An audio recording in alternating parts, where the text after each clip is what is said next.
En este video vamos a estudiar las propiedades de los materiales con especial énfasis en las propiedades mecánicas de los materiales. El diseño en ingeniería se basa mucho en las propiedades que exhiben los materiales. La selección de materiales para aplicaciones específicas depende mucho de las propiedades que estos tengan. Podemos decir que en general las propiedades de los materiales describen el comportamiento del material ante influencias externas.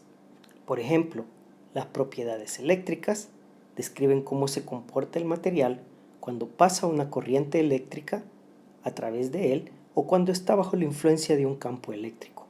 La respuesta de ese material a esa influencia, que en este caso sería un campo eléctrico, describe las propiedades eléctricas del material. Una aplicación, por ejemplo, son las resistencias. En la figura se muestra una resistencia y lo que se está midiendo es precisamente la resistencia eléctrica de este componente. Ese valor se utiliza para diseños que implican circuitos eléctricos. Luego tenemos las propiedades magnéticas. Estas describen el comportamiento del material cuando está bajo la influencia de un campo magnético. El hecho de que un metal pueda ser atraído por un imán depende mucho de sus propiedades magnéticas. No todos los metales exhiben esta propiedad, no todos los metales pueden ser atraídos por un imán. Y una aplicación muy obvia está en el almacenamiento por medios magnéticos.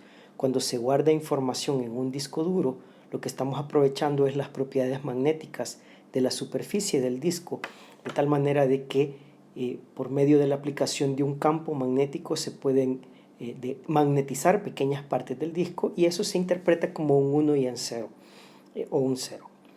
Las propiedades ópticas describen el comportamiento del material ante la luz. Los materiales pueden ser opacos, no dejan pasar la luz, pueden ser translúcidos, dejan pasar algo de luz, pero no se puede ver a través de ellos, o pueden ser transparentes, se puede ver a través de ellos perfectamente. Y esa propiedad óptica, entre otras, permite seleccionar el vidrio idóneo o el material idóneo para una aplicación específica, ventanas por ejemplo.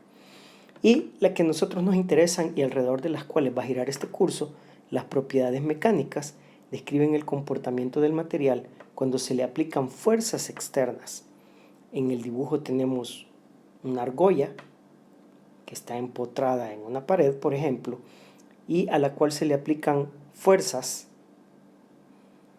y la argolla, el material de la argolla va a reaccionar a esas fuerzas de cierta manera. Medimos esa reacción, le asignamos una propiedad a esa reacción y luego podemos usar ese valor para hacer diseños de argollas, o sea, para seleccionar materiales para argollas o hacer diseños con las argollas. Cuando se aplica una fuerza a un material, el material se deforma, es decir, cambia su geometría. En este dibujo se observa de manera exagerada. Si yo aplico una fuerza sobre esta barra por medio de una palanca para intentar torcerla, lo que va a ocurrir es que la barra se va a torcer. Lo que ocurre en la gran mayoría de materiales es que esa deformación es muy pequeña y no la vemos, no es apreciable a simple vista. Sin embargo, está allí. Todo material se deforma cuando se le aplica una fuerza, todo.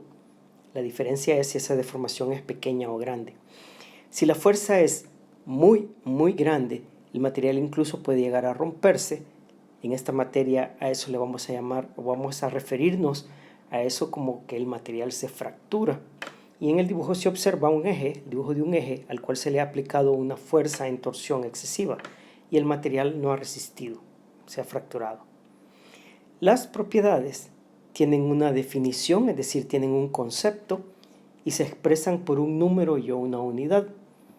Hay un concepto que describe qué es la propiedad y luego la propiedad se mide por medio de un número y una unidad. Y en los videos siguientes vamos a ver en el caso de las propiedades mecánicas cuáles son las principales propiedades mecánicas, o sea, cómo se miden y luego, lo más importante, cómo se utilizan en diseño de ingeniería.